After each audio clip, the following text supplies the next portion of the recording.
ಎಲ್ಲರಿಗೂ ನಮಸ್ಕಾರ. ನಾನು ನಿಮ್ಮ doctor B K Ram Praveen, ಜನತಾಯುರ್ವೇದ ಹಾಸನ. ಓಂ ನಮಾಮಿ ಧನ್ವಂತರಿಂ ಆದಿದೇವಂ ಸುರಾಸುರೈರ್ವಂದಿತ ಪಾದಪದ್ಮಂ ಲೋಕೇ ಜರಾರೋಗ್ಭಯ ಮೃತ್ಯುನಾಶಂ ಧಾತಾರಮೇಶಂ ವಿವಿಧೌಷಧೀನ ಧನ್ವಂತರೈ ರಮಾನಾಥಂ ಸರ್ವರೋಗ ನಿವಾರಕಂ ಆಯುರ್ವೇದ ಪ್ರವರ್ತಾರಂ ವಂದೇ ಪೀಯೂಷದಾಯಕಂ. ಸರ್ವೇ ಜನಃ ಸುಖಿನೋ ಭವಂತೋ ಸರ್ವೇ ಸಂತು ನಿರಾಮಯ. ಓಂ ಶಾಂತಿ ಶಾಂತಿ ಶಾಂತಿ.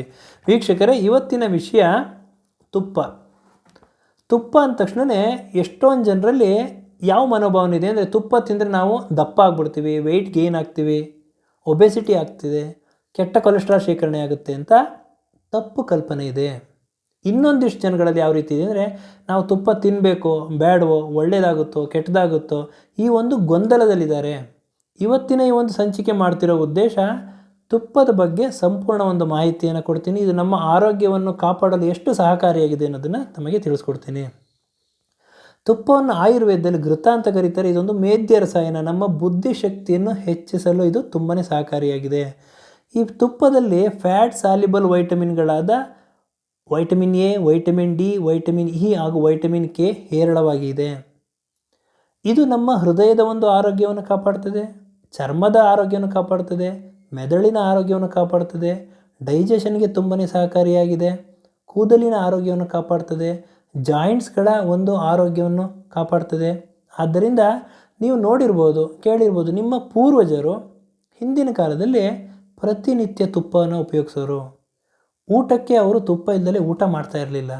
ಒಂದೊಂದು ಸೌಟು ತುಪ್ಪ ಹಾಕ್ಕೊಂಡು ಊಟ ಮಾಡೋರು. ಆದ್ರೂ ಅವ್ರಿಗೆ ಯಾವುದೇ ರೀತಿ ಕಾಯಿಲೆಗಳು ಬರ್ತಾ ಇರಲಿಲ್ಲ. ಹೈಪರ್ ಟೆನ್ಷನ್, ಬಿ ಪಿ ಕಾಯಿಲೆ ಬರ್ತಾ ಇರಲಿಲ್ಲ, ಡಯಾಬಿಟಿಸ್ ಸಕ್ಕರೆ ಕಾಯಿಲೆ ಬರ್ತಿರಲಿಲ್ಲ, ಕೊಲೆಸ್ಟ್ರಾಲ್ ಕೆಟ್ಟ ಕೊಲೆಸ್ಟ್ರಾಲ್ ಆಗ್ತಿರಲಿಲ್ಲ, ಹಾರ್ಟ್ ಅಟ್ಯಾಕ್ ಆಗ್ತಾ ಇರಲಿಲ್ಲ, ಸ್ಟ್ರೋಕ್ ಆಗ್ತಾ ಇರಲಿಲ್ಲ. ಇದರ ಜೊತೆಗೆ ಚರ್ಮದ ಆರೋಗ್ಯನೂ ಚೆನ್ನಾಗಿರ್ತಿತ್ತು, ಚರ್ಮ ಕಾಂತಿಯುತವಾಗಿರ್ತಿತ್ತು.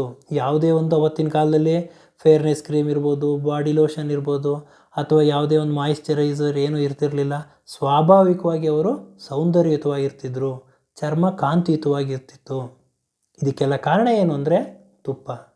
ಆದರೆ ವಿಪರ್ಯಾಸ ಏನು ಅಂದರೆ, ಇವತ್ತಿನ ಕಾಲದಲ್ಲಿ ತುಪ್ಪ ತಿನ್ನೋರ ಸಂಖ್ಯೆನೇ ಕಡಿಮೆ ಆಗಿದೆ. ಸಾಲ ಮಾಡಿ ಆದರೂ ತುಪ್ಪ ತಿನ್ನು ಅಂತ ಏನು ಕೇಳ್ತಾರೆ ಅಂದರೆ, ಇದರಲ್ಲಿ ಇಷ್ಟು ಔಷಧಿ ಗುಣಗಳಿದೆ, ಆದ್ದರಿಂದ ಈ ಒಂದು ಗಾದೆಯನ್ನು ಹೇಳ್ತಾರೆ. ಈ ತುಪ್ಪದಲ್ಲಿ ಮಾನೋ ಅನ್ಸ್ಯಾಚುರೇಟೆಡ್ ಒಮೆಗಾ 3 ಫ್ಯಾಟಿ ಆ್ಯಸಿಡ್ ಇದೆ. ಇದು ನಮ್ಮ ಹೃದಯದ ಆರೋಗ್ಯವನ್ನು ಕಾಪಾಡಲು ತುಂಬಾ ಸಹಕಾರಿಯಾಗಿದೆ. ರಕ್ತನಾಳಗಳಲ್ಲಿ ಕೆಟ್ಟ ಕೊಲೆಸ್ಟ್ರಾಲ್ ಶೇಖರಣೆ ಆಗೋದನ್ನು ತಡೀತದೆ, ಮೆದುಳಿನ ಆರೋಗ್ಯವನ್ನು ಕಾಪಾಡ್ತದೆ, ಬುದ್ಧಿಶಕ್ತಿಯನ್ನು ಹೆಚ್ಚಿಸ್ತದೆ.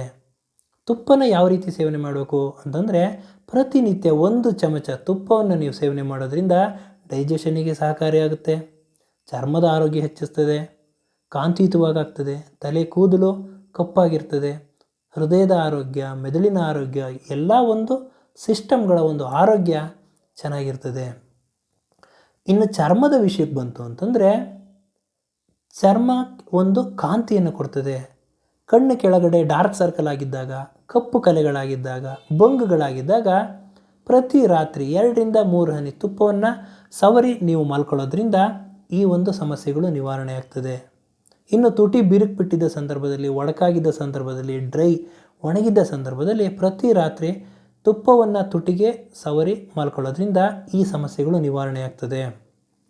ಚಳಿಗಾಲದಲ್ಲಿ ಚರ್ಮ ಒಡೆಯೋದು ಸಾಮಾನ್ಯ. ಅಂಥ ಒಂದು ಸಂದರ್ಭದಲ್ಲಿ ಮೊಣಕೈಯಲ್ಲಿ, ಹಿಮ್ಮಡಿಗಳಲ್ಲಿ ತುಪ್ಪವನ್ನು ಸವರೋದ್ರಿಂದ ಕೋಮಲಯುತವಾಗ್ತದೆ, ಕಲೆಗಳು ನಿವಾರಣೆ ಆಗ್ತದೆ. ಇದು ನ್ಯಾಚುರಲ್ ಮಾಯಿಶ್ಚರೈಸರ್ ಆಗಿ, ಸ್ವಾಭಾವಿಕವಾಗಿ ಇದು ಮಾಯಿಶ್ಚರೈಸರ್ ಆಗಿ ಕೆಲಸ ಮಾಡ್ತದೆ. ಇದರ ಜೊತೆಗೆ ತುಪ್ಪವನ್ನು ನೀವು ಫೇಸ್ ಪ್ಯಾಕ್ ಆಗಿ ಯಾವ ರೀತಿ ಉಪಯೋಗಿಸ್ಬೇಕು ಅಂತಂದರೆ, ವಾರಕ್ಕೆ 1 ಬಾರಿ ಅಥವಾ 2 ಬಾರಿ ಇದನ್ನು ನೀವು ಉಪಯೋಗಿಸ್ಬೋದು. 1 ಚಮಚ ತುಪ್ಪಕ್ಕೆ ಅರ್ಧ ಚಮಚ ಕಡಲೆ ಹಿಟ್ಟು, 1/4 ಚಮಚ ಕಸ್ತೂರಿ ಅರಿಶಿನ ಮಿಶ್ರಣ ಮಾಡಿ ಮುಖಕ್ಕೆ ಲೇಪ ಹಾಕ್ಕೊಂಡು 15 ನಿಮಿಷದ ನಂತರ ತಣ್ಣೀರಿನಲ್ಲಿ ತೊಳೆಯೋದ್ರಿಂದ ಮುಖ ಕಾಂತಿಯುತವಾಗ್ತದೆ. ತುಪ್ಪವನ್ನು ಇಷ್ಟೊಂದೆಲ್ಲ ಔಷಧಿ ಗುಣಗಳಿದೆ.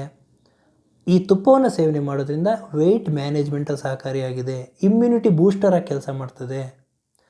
ಹೀಗೆಲ್ಲ ಇಷ್ಟೆಲ್ಲ ಒಂದು ಔಷಧೀಯ ಗುಣಗಳಿರ್ತಕ್ಕಂಥ ಈ ತುಪ್ಪವನ್ನು ನಾವು ಉಪಯೋಗಿಸ್ಬೇಕಾಗ್ತದೆ. ಹಾಗಾದರೆ ಯಾವ ತುಪ್ಪ ಉಪಯೋಗಿಸ್ಬೇಕು ಅಂತಂದರೆ, ನಾವು ಮನೆಯಲ್ಲೇ ಮಾಡಿದಂಥ ತುಪ್ಪ ಸರ್ವಶ್ರೇಷ್ಠ.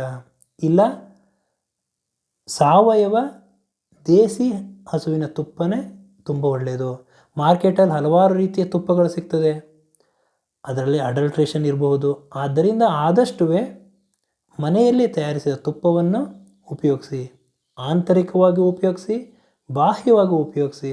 ತಮ್ಮ ಆರೋಗ್ಯವನ್ನು, ಓವರಾಲ್ ಹೆಲ್ತನ್ನು ಚೆನ್ನಾಗಿಟ್ಕೋಬೇಕು ಅಂತ ಹೇಳ್ತಾ ಇವತ್ತಿನ ಈ ಒಂದು ಸಂಚಿಕೆಯನ್ನು ಮುಗಿಸ್ತಾ ಇದ್ದೀನಿ. ನನ್ನ ಈ ವಿಡಿಯೋ ತಮಗೆ ಇಷ್ಟವಾಗಿದ್ದಲ್ಲಿ ಲೈಕ್ ಮಾಡಿ, ಶೇರ್ ಮಾಡಿ ಹಾಗೂ ನನ್ನ ಎಲ್ಲ ಮುಂದಿನ ವಿಡಿಯೋಗಳಿಗಾಗಿ ಸಬ್ಸ್ಕ್ರೈಬ್ ಮಾಡಿ. ಧನ್ಯವಾದಗಳು.